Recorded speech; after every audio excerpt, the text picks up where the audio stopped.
How to overcome temptations, Andrew? Temptations is a part of every believer, every Christian. And how to overcome? The word temptation is a very complex word. It can mean troubles of life, testings of life. It can also mean devil tempting us to sin against God. So you need to understand the context in which the word temptation is used in the Bible. Bible clearly says, devil tempts us to sin. God will never tempt us to sin. But He'll test us. He'll allow troubles to come into our lives. So how do we live a triumphant life over trouble? Saying, man that is born of a woman is few of days and full of troubles. And Jesus had to go through troubles. Living heaven itself is a trouble. Constricted in the womb of Virgin Mary is a trouble. Born in a manger is a trouble. Kings and authorities were after his life. He lived like a fugitive. But God protected him. So trouble is an essential part of life. You cannot avoid trouble because of the fall of man. And God identified with our troubles. But when we trust God, He turns our troubles into triumph. And without suffering, there is no character formation. Without suffering, you cannot learn obedience to God. So God permits suffering so that we may become Christ-like in the fellowship of His sufferings and also obedient. Learn obedience.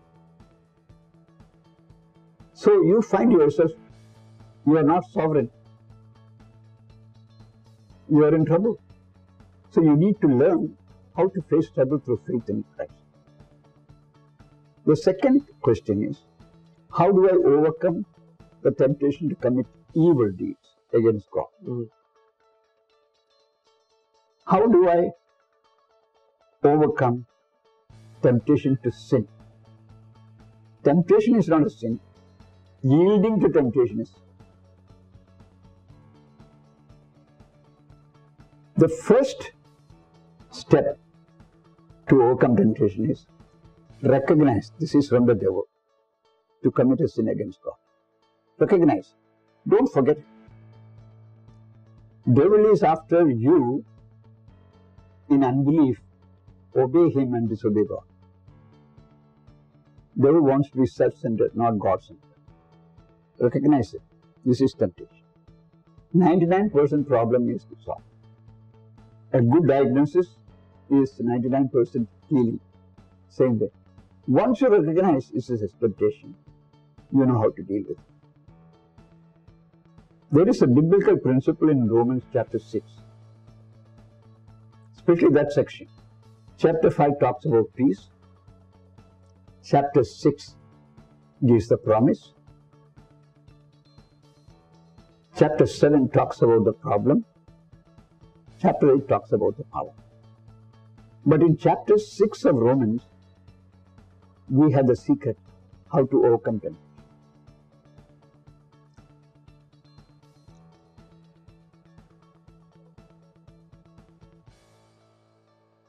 You cannot overcome temptation by mere prayer. You pray, you will commit more sins. You cannot overcome temptation by discipline. But you control when finally you will give in. You cannot overcome temptation by surrender. You surrender, and you will do sin. And many believers are living in what we call vicious circle. Sinning, asking forgiveness, committing the same sin and asking forgiveness. So we go through a vicious circle of sinning and asking forgiveness. Gospel is not the good news of forgiveness alone. Gospel is the good news of freedom from the power of sin. So the justified ones need to be sanctified. So what's the secret of sanctification? To be set apart for the Lord and serve only one master and not sin. Romans chapter 6 gives us the beautiful answer. 1 John 4:4, 5:4 says, greater is he that is in you than he that is in the world.